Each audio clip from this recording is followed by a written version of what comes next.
Hello കൂട്ടുകാരെ, എല്ലാവർക്കും പുതിയൊരു വീഡിയോയിലേക്ക് സ്വാഗതം. എല്ലാവരും സന്തോഷത്തോടെയും ആരോഗ്യത്തോടെയും ഇരിക്കുന്നെന്ന് വിചാരിക്കുന്നു. ഇന്നത്തെ വീഡിയോയിൽ നമ്മൾ സംസാരിക്കാൻ പോകുന്നത് പ്രസവത്തെക്കുറിച്ചുള്ള പേടി നമുക്ക് എങ്ങനെ മാറ്റിയെടുക്കാം എന്നാണ്. ഒട്ടുമിക്ക ആളുകൾക്കും പ്രസവവേദന എന്ന് കേൾക്കുമ്പോൾ തന്നെ പേടിയായിരിക്കും. എന്നാൽ മറ്റു ചിലർക്ക് ഡെലിവറി ഡേറ്റ് അടുക്കാറാവുമ്പോഴായിരിക്കും പേടി വരുന്നത്.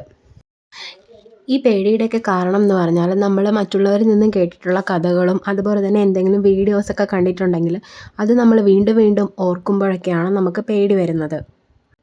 ഈ ഒരു പേടി നമുക്ക് എങ്ങനെ ഇല്ലാതാക്കാമെന്ന് നമുക്ക് ഈ വീഡിയോയിലൂടെ നോക്കാം.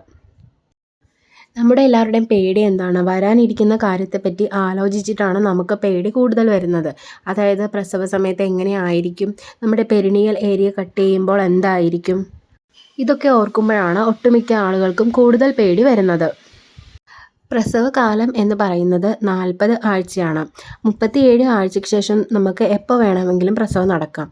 ചുരുക്കം ചില ആളുകൾക്ക് മാത്രമാണ് 37 ആഴ്ചയ്ക്ക് മുൻപ് പ്രസവം നടക്കുന്നത്.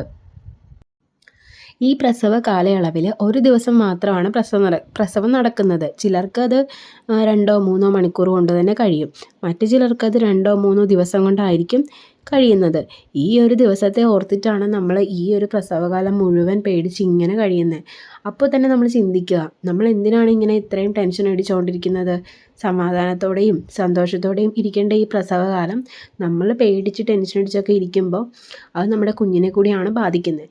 അപ്പോൾ നമ്മൾ ടെൻഷൻ അടിച്ച് പേടിച്ചിരിക്കുകയല്ല വേണ്ടത്. നമ്മൾ എത്രത്തോളം ടെൻഷൻ അടിച്ചാലും കുഞ്ഞ് വരേണ്ട സമയമാകുമ്പോൾ അത് വരും. അതിന് നമുക്ക് എന്ത് ചെയ്തിട്ടും തടയാനൊന്നും പറ്റില്ല. അപ്പോൾ അതുകൊണ്ട് തന്നെ നമ്മളെക്കൊണ്ട് പറ്റും എന്നുള്ള ഒരു കോൺഫിഡൻസ് ആണ് നമുക്ക് ഉണ്ടാക്കിയെടുക്കേണ്ടത്. പിന്നെ നമ്മൾ ശ്രദ്ധിക്കേണ്ട മറ്റൊരു കാര്യം എന്ന് പറഞ്ഞാൽ, നമ്മൾ എന്തിനെയാണോ പേടിക്കുന്നത് അതിനെ വേണം നമ്മൾ ഓവർകം ചെയ്യാനായിട്ട്. അതുപോലെ തന്നെ ശ്രദ്ധിക്കേണ്ട മറ്റൊരു കാര്യം, നമ്മളിപ്പോൾ ചിലരിൽ നിന്ന് കേൾക്കുന്നത് പ്രസവത്തെക്കുറിച്ച് നെഗറ്റീവായിട്ടാണ്, നമ്മളെ പേടിപ്പെടുത്തുന്ന രീതിയിലാണെങ്കിൽ അതപ്പോൾ തന്നെ നമ്മൾ ഒഴിവാക്കണം. ഇനിയിപ്പോൾ നമ്മൾ പോസിറ്റീവായിട്ടാണ് കേൾക്കുന്നതെങ്കിൽ നമ്മൾ അത് ഉൾക്കൊള്ളണം. അങ്ങനെ ഒരു തീരുമാനം നമ്മൾ എടുക്കണം. അതുപോലെ തന്നെ ഇപ്പോൾ ചിലർ ചെറിയ കാര്യങ്ങൾ വരെ ചിലപ്പോൾ പ്രസവത്തെ പറ്റിയിട്ട് ചെറിയ കാര്യങ്ങളായിരിക്കും, ചിലപ്പോൾ അത് വലുതാക്കിയൊക്കെ ആയിരിക്കും നിങ്ങളുടെ അടുത്ത് വന്ന് പറയുന്നത്. അപ്പോൾ അത് നമ്മൾ മനസ്സിലാക്കി വേണം പ്രവർത്തിക്കാൻ. അതുപോലെ തന്നെ നമുക്ക് എല്ലാവർക്കും പ്രസവം ഒരുപോലെ അല്ല. ഓരോരുത്തരുടെ ശരീരപ്രകൃതിയും അവരുടെ രീതികളും ഒക്കെ വെച്ചിട്ട് പ്രസവം പലരിലും പല രീതിയിലാണ്. ചിലരിൽ കുറേ മണിക്കൂറുകൾ ഉണ്ടാവും, ചിലരിൽ പെട്ടെന്ന് തന്നെ ഡെലിവറി നടക്കും, ചിലരിൽ കുറേ ദിവസങ്ങളെടുക്കും. അപ്പോൾ പലരിലും പല വ്യത്യാസമാണ്. അപ്പം നമുക്ക് ഒരാളെ വെച്ച് കമ്പയർ ചെയ്ത് മറ്റൊരാൾക്കും ഇങ്ങനെ ആയിരിക്കും എന്നൊരിക്കലും പറയാൻ കഴിയില്ല. അതുപോലെ തന്നെ പ്രസവ വേദന, അതുപോലെ തന്നെ പ്രസവ സമയത്തുണ്ടായ എക്സ്പീരിയൻസ്, പെയിൻ ടോളറേറ്റ് ചെയ്യാനുള്ള കഴിവ്, അതൊക്കെ ഓരോരുത്തർക്കും ഓരോ രീതിയിലായിരിക്കും ഉണ്ടായിരിക്കുക. അപ്പോൾ നമ്മുടെ പ്രഗ്നൻസി പീരീഡും നമ്മുടെ ഡെലിവറി സമയത്തുണ്ടായ കാര്യങ്ങളൊക്കെ നമുക്ക് മറ്റൊരാൾക്ക് കോൺഫിഡൻസോടെ പറഞ്ഞു കൊടുക്കാൻ കഴിയണം എന്നുള്ള ഒരു ധൈര്യം നമ്മുടെ മനസ്സിൽ എപ്പോഴും ഉണ്ടെങ്കിൽ, നമുക്ക് നല്ല ഒരു ആത്മവിശ്വാസം നമുക്ക് എപ്പോഴും ഉണ്ടെങ്കിൽ നമ്മൾ കുറച്ചുകൂടി ധൈര്യത്തോടെ ഇരിക്കാൻ നമുക്ക് കഴിയും. അതുപോലെ തന്നെ നമ്മൾ ശ്രദ്ധിക്കേണ്ട മറ്റൊരു കാര്യം, നമ്മൾ എപ്പോഴും പോസിറ്റീവായിട്ടിരിക്കാൻ ശ്രമിക്കുക. നെഗറ്റീവായിട്ടുള്ള കാര്യങ്ങളെപ്പറ്റി ഓവർ തിങ്ക് ചെയ്ത് നമ്മൾ ടെൻഷൻ അടിക്കാതെ എപ്പോഴും പോസിറ്റീവായിട്ടും ആക്റ്റീവായിട്ടും ഇരിക്കാൻ ശ്രമിക്കുക. ഈ ഡെലിവറി നടക്കുന്ന കുറച്ച് സമയത്തെ പറ്റി ആലോചിച്ച് ടെൻഷൻ അടിക്കാതെ നമ്മുടെ കുഞ്ഞ് വന്നതിന് ശേഷമുള്ള നമ്മുടെ ജീവിതത്തെപ്പറ്റിയും നമ്മുടെ മാനസികാവസ്ഥയെ പറ്റിയൊക്കെ ചിന്തിച്ച് സന്തോഷത്തോടെ ഇരിക്കുക. അതുപോലെ തന്നെ നമുക്ക് എന്ത് ടെൻഷൻ ഉണ്ടെങ്കിലും നമുക്ക് പോസിറ്റീവായിട്ട് റിപ്ലൈ കിട്ടുന്ന, അല്ലെങ്കിൽ നമുക്കൊരു ആശ്വാസം കിട്ടുന്ന ആളാരാണോ, അതായത് നമ്മുടെ ഹസ്ബൻഡ് ആയിക്കോട്ടെ, അമ്മ ആയിക്കോട്ടെ, ആരോടാണെന്ന് വെച്ചാൽ നമ്മളത് ഷെയർ ചെയ്യുക. അതുപോലെ തന്നെ നിങ്ങൾക്ക് എന്ത് ഇഷ്യൂ ഉണ്ടെങ്കിലും നിങ്ങൾ ഗൈനക്കോളജിസ്റ്റുമായിട്ട് സംസാരിക്കുക. അവരുമായിട്ട് നല്ല രീതിയിലുള്ളൊരു ബന്ധം, നല്ല രീതിയിലുള്ള ഒരു അടുപ്പം നിലനിർത്തുക. അപ്പോൾ നമുക്ക് പ്രസവ സമയത്ത് നമുക്ക് ഡോക്ടേഴ്സിൻ്റെ അടുത്ത് നിന്ന് കിട്ടുന്ന സപ്പോർട്ടും സിസ്റ്റേഴ്സിൻ്റെ അടുത്തു നിന്നൊക്കെ കിട്ടുന്ന സപ്പോർട്ടൊക്കെ വളരെ ഇമ്പോർട്ടൻ്റ് ആണ്. അപ്പോൾ അത് നമുക്ക് കുറച്ചുകൂടി മൈൻഡ് റിലീഫാക്കി വെക്കാനായിട്ട് ഹെൽപ്പ് ചെയ്യും. പലരുടെയും ചിന്താഗതി എന്ന് വെച്ചാൽ നമ്മുടെ ഡെലിവറി പെയിൻ എന്ന് പറഞ്ഞാൽ ഭയങ്കര ഭീകരമായിട്ടുള്ള എന്തോ ആണ്, നമുക്ക് സഹിക്കാൻ കഴിയുന്നതിനപ്പുറമാണ്, അങ്ങനെയൊക്കെയാണ്. പക്ഷേ പ്രസവവേദന എന്ന് വെച്ചാൽ വേദന ഇല്ല എന്നല്ല, നമുക്ക് സഹിക്കാൻ കഴിയുന്ന വേദനയാണ്. പിന്നെയെന്ന് വെച്ചാൽ ഓരോരുത്തർക്കും അത് ടോളറേറ്റ് ചെയ്യാനുള്ള കഴിവ് വ്യത്യസ്തമായിരിക്കും.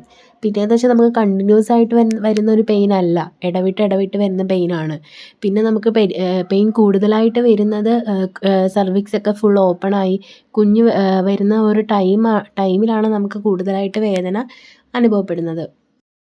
അതുപോലെ തന്നെ നമുക്ക് നല്ല രീതിയിൽ പെയിൻ വരുന്ന സമയത്ത് നമ്മൾ വേദനയെപ്പറ്റി ചിന്തിച്ചുകൊണ്ടിരിക്കാതെ വേറെ എന്തിനെങ്കിലുമൊക്കെ പറ്റി ചിന്തിച്ചുകൊണ്ടിരിക്കുക. അതുപോലെ തന്നെ നമ്മൾ ബ്രീത്തിങ് എക്സർസൈസ് മുന്നേ, അതായത് പ്രീവിയസ് മന്തിൽ നമ്മൾ പ്രാക്ടീസ് ചെയ്യുക.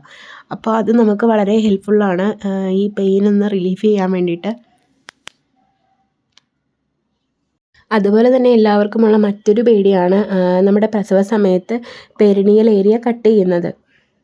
ഈ ഡെലിവറി പെയിൻ്റെ സമയത്ത് നമ്മൾ ഈ കട്ട് ചെയ്യുന്നതൊന്നും അറിയില്ല. അത് നമ്മൾ അറിയാണ്ടിരിക്കാൻ വേണ്ടിയിട്ട് നമുക്ക് ചെറുതായിട്ട് അവിടെ ഒരു ഇഞ്ചക്ഷൻ ചെയ്യുന്നതാണ്. അപ്പോൾ ആ തരിപ്പുള്ളത് കൊണ്ട് നമുക്ക് അറിയാൻ പറ്റില്ല. അതുമല്ല, നമുക്ക് നല്ല വേദന ആയിരിക്കുന്ന സമയം ആയതുകൊണ്ട് തന്നെ നമ്മൾ ഈ ഇഞ്ചക്ഷൻ ചെയ്യുന്നതും അറിയില്ല. അതുപോലെ തന്നെ പലരും പറയുന്ന കാര്യമാണ് പല്ലുവേദന വന്നു കഴിഞ്ഞാൽ നമുക്ക് ഡെലിവറി ഒന്നും അല്ല എന്നുള്ളത്. അപ്പോൾ അതുപോലെ തന്നെയാണ്, നമുക്ക് ഒരുപാട് കണ്ടിന്യൂസ് ആയിട്ടുള്ള ഒരു പെയിൻ അല്ല ഇത്. അത് ഇടവിട്ട് വരുന്ന പെയിനാണ്. അതുകൊണ്ട് തന്നെ നമുക്കതൊരു വലിയ പെയിനായിട്ട് തോന്നുകയുമില്ല. അതുപോലെ തന്നെ നിങ്ങൾക്ക് പെയിൻ കുറയ്ക്കാൻ വേണ്ടിയിട്ട് എപ്പിഡ്യൂറലൊക്കെ സെലക്ട് ചെയ്യാവുന്നതാണ്. അതുപോലെ തന്നെ നിങ്ങൾക്ക് ചെറിയ രീതിയിലുള്ള ബ്ലീഡിങ് കാണുവാണെങ്കിലും ഫ്ലൂയിഡ് ലീക്കാകുവാണെങ്കിലും കുഞ്ഞിൻ്റെ അനക്കം കുറയുവാണെങ്കിലൊക്കെ നിങ്ങൾ ടെൻഷൻ അടിക്കേണ്ട ആവശ്യമില്ല. ഉടനെ തന്നെ ഡോക്ടറെ കാണുക. ഇങ്ങനെ നമ്മൾ ഓവറായിട്ട് ടെൻഷൻ അടിച്ച് കഴിയുമ്പോൾ നമുക്ക് നോർമൽ ഡെലിവറി നടക്കേണ്ട കേസിൽ പോലും സി സെക്ഷൻ ആയിട്ടുള്ള സംഭവങ്ങളുണ്ട്. അപ്പോൾ അതുകൊണ്ട് തന്നെ നമ്മൾ നല്ല രീതിയിൽ കൂളായിട്ടിരിക്കുക. എന്ത് സംഭവിച്ചാലും നമ്മൾ ഡോക്ടറെ കണ്ട് കാര്യങ്ങളൊക്കെ പറയാൻ ശ്രമിക്കുക. സെർവിക്സ് ഓപ്പൺ ആവുന്നതിൻ്റെ ആദ്യ ലക്ഷണമാണ് മ്യൂക്കസ് പ്ലഗ് പുറത്തേക്ക് വരുന്നത്. ഈ സെർവിക്സിൻ്റെ ഓപ്പണിംഗ് ഭാഗത്ത് ഒരു ജെല്ലി പോലുള്ള വസ്തു വെച്ചിട്ട് ക്ലോസ്ഡ് ആയിരിക്കും. സെർവിക്സ് ഓപ്പൺ ആവുമ്പോൾ അത് പുറത്തേക്ക് വരും. അപ്പോൾ അതിനെയാണ് ഈ മ്യൂക്കസ് പ്ലഗ് എന്ന് പറയുന്നത്. അത് ചിലർക്ക് റെഡ് കളറായിരിക്കും, ചിലർക്ക് പ്യുവറായിട്ടുള്ള വൈറ്റ് കളറായിരിക്കും, ചിലർക്ക് ബ്ലഡ് കലർന്ന ഒരു പിങ്കിഷ് കളറൊക്കെ ആയിരിക്കും. അപ്പോൾ എല്ലാവരും ഹാപ്പി ആയിട്ടും സന്തോഷത്തോടെയും ആരോഗ്യത്തോടെയൊക്കെ ഇരിക്കുക. ടെൻഷനൊന്നും ഇല്ലാതെ ഫ്രീ ആയിട്ടിരിക്കുക, പ്രത്യേകിച്ച് പ്രഗ്നൻ്റ് ആയിട്ടുള്ളവർ. അപ്പോൾ നമുക്ക് അടുത്തൊരു യൂസ്ഫുൾ ആയിട്ടുള്ള വീഡിയോ ആയിട്ട് ഉടനെ തന്നെ കാണാം. നിങ്ങളുടെ പ്രഗ്നൻ്റ് ആയിട്ടുള്ള ഫ്രണ്ട്സിനും റിലേറ്റീവ്സിനൊക്കെ ഈ വീഡിയോ ഒന്ന് ഷെയർ ചെയ്ത് കൊടുക്കുക. അതുപോലെ തന്നെ ലൈക്ക് ചെയ്യുക. പിന്നെ നിങ്ങൾക്ക് എന്തെങ്കിലും സംശയങ്ങളുണ്ടെങ്കിൽ കമൻറ്റ് ചെയ്യുക. അപ്പോൾ നമുക്ക് അടുത്തൊരു വീഡിയോ ആയിട്ട് ഉടനെ തന്നെ കാണാം.